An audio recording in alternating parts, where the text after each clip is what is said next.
प्रस्तुत है पाठ 3। मैं हूं मुंबई। बच्चों, भारत देश में कुल 29 राज्य हैं और उन सभी राज्यों की अपनी अपनी राजधानियां हैं। जैसे उत्तर प्रदेश की राजधानी लखनऊ, महाराष्ट्र की मुंबई। इन सभी राज्यों और राजधानियों की कुछ न कुछ विशेषताएं हैं। तो बच्चों, आज हम इन्हीं में से एक राज्य की राजधानी के बारे में जानेंगे। तो आओ, आज हम जानते हैं महाराष्ट्र की राजधानी मुंबई। मुंबई अपने बारे में क्या बताती है, मुंबई से ही सुनते हैं। चलो, पाठ शुरू हुआ। मैं हूं मुंबई। मैं हूं मुंबई। मैं हूं सपनों की नगरी मुंबई। विभिन्न समाज और संस्कृतियों का मिश्रण, सिनेमा की चमक दमक से जगमगाती सुखद सौम्य मौसम से पर्यटकों को आकर्षित करती भारत की व्यावसायिक नगरी मुंबई। आज मैं आपको अपने बारे में बताऊंगी। मेरा नाम दो शब्दों को जोड़कर बना है, मुंबा और आई। मुंबा देवी दुर्गा का एक रूप है और मां को मराठी में आई कहते हैं। इस प्रकार मेरे नाम का अर्थ हुआ मुंबा माता। 16वीं शताब्दी में जब यहाँ पुर्तगाली आए तो उन्होंने मुझे कई नाम दिए। 17वीं शताब्दी में अंग्रेजों ने मेरे नाम का आंग्लीकरण करके बॉम्बे कर दिया, किंतु मराठी लोग मुझे मुंबई और हिंदी भाषी लोग बम्बई ही बुलाते थे। सन 1995 में आधिकारिक रूप से मुझे मुंबई नाम दिया गया। मैं महाराष्ट्र की राजधानी हूं। मुझे भारत का प्रवेश द्वार माना जाता है, क्योंकि जल मार्ग या वायु मार्ग से आने वाले विभिन्न देशों के यात्री या पर्यटक सबसे पहले यहीं आते हैं। प्रवेश द्वार के रूप में बना गेटवे ऑफ इंडिया दिसंबर 1911 में इंग्लैंड के राजा जॉर्ज पंचम और रानी मैरी के भारत आगमन की याद में बनाया गया था। भारत के अधिकांश व्यापारिक संस्थान जैसे भारतीय reserve bank, Mumbai stock exchange, national stock exchange एवं अनेक बहुराष्ट्रीय कंपनियों के मुख्यालय यहीं स्थित हैं। इसलिए मुझे भारत की आर्थिक राजधानी होने का गौरव प्राप्त है। प्रकृति और मनुष्य दोनों ने मिलकर मेरा श्रृंगार किया है।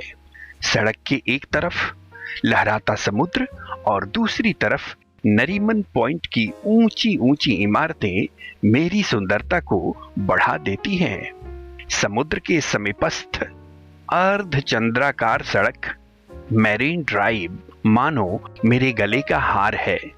रात में मालाबार हिल से देखने पर मैरीन ड्राइव की जगमगाहट देखते ही बनती है। मैरीन ड्राइव और चौपाटी के बीच तारापोर वाला मछली घर है, जहां दुनिया के सभी हिस्सों में मिलने वाली तरह तरह की मछलियों को रखा जाता है। चौपाटी समुद्र के किनारे खुली रेतीली जमीन है। यह सबसे लोकप्रिय भ्रमण स्थल है। रविवार की शाम को लोगों की भीड़ यहाँ एक मेले का रूप ले लेती है। इस चहल पहल को देखकर मुझे एक अनोखा सुकून मिलता है। चौपाटी की चटपटी भेल बहुत प्रसिद्ध है। समुद्र तट पर स्थित महालक्ष्मी मंदिर और हाजी अली की दरगाह भी दर्शनीय है। जुहू बीच के समीप इस्कॉन मंदिर आकर्षण का केंद्र है। इसके अलावा मुंबा देवी मंदिर, गांधी संग्रहालय, मनोरी बीच, कान्हेरी गुफाएं, Jama Masjid, Afghan church, stock exchange, Nehru planetarium, Rani Bagh, Mount Mary church, fantasy land, Essel World, Powai lake, race course, Brajeshwar स्थित गर्म पानी का कुंड, संजय गांधी उद्यान, सिद्धिविनायक मंदिर आदि अनेकानेक दर्शनीय स्थल मेरी धरती पर है। गेटवे ऑफ इंडिया से लगभग 11 किलोमीटर दूर एक छोटे से टापू पर एलिफेंटा की गुफाएं हैं। गेटवे ऑफ इंडिया से यहाँ मोटर बोट द्वारा पहुंचा जाता है। 6ठी शताब्दी में हिंदू राजा द्वारा बनवाई गई इन गुफाओं में ब्रह्मा, पार्वती, नटराज की विभिन्न मुद्राओं में विशाल मूर्तियां हैं। मेरी संस्कृति परंपरागत उत्सवों, खान-पान, संगीत, नृत्य और रंगमंच का अद्भुत सम्मिश्रण है। यहाँ भारत की अन्य राजधानियों की अपेक्षा बहुभाषी और बहुआयामी जीवन शैली देखने को मिलती है। मेरी इमारतों में गोथिक स्थापत्य, इंडो रेनेनिक, आर्ट डेको और अन्य स्थापत्य शैलियों का संगम झलकता है। कला प्रेमियों की मेरे यहाँ कमी नहीं है। मैं भारतीय सिनेमा की जन्मस्थली हूँ।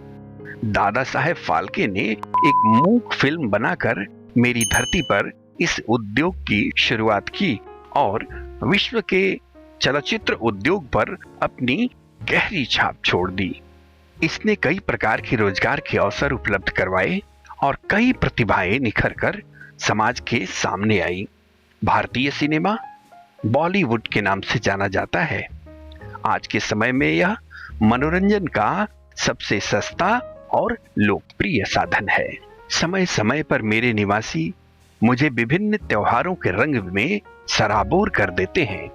गणेश चतुर्थी और कृष्ण जन्माष्टमी की धूम तो देखने लायक होती है। गणेश उत्सव में पूरे शहर में जगह जगह भव्य पंडाल बनाए जाते हैं, जिनमें गणपति की विशाल प्रतिमाओं की स्थापना की जाती है। 10 दिनों के उत्सव के बाद ये प्रतिमाएं समुद्र में विसर्जित कर दी जाती हैं। जन्माष्टमी के दिन स्थान स्थान पर माखन के मटके बांधे जाते हैं, जिन्हें युवक युवतियां जुगत लगाकर फोड़ते हैं।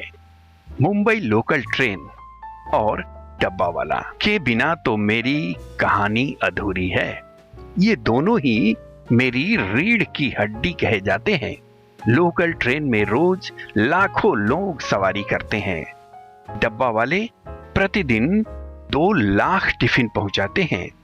ये लोग बहुत ज्यादा पढ़े लिखे नहीं हैं, लेकिन टिफिन पहुंचाने में किसी तरह की गड़बड़ी नहीं होती। यह है मेरी कहानी, मेरी जुबानी। अंत में मैं अपने यानी मुंबई के लिए 2 पंक्तियां कहना चाहूंगी। रोज रोज इस शहर में लोग आते हैं, रोज रोज इस शहर में लोग आते हैं, इस शहर से दिल लगाकर बस जाते हैं। तो ये रहा हमारा पाठ का वाचन। इसके पश्चात हम प्रश्न और उत्तर लेकर आएंगे। तब तक के लिए धन्यवाद।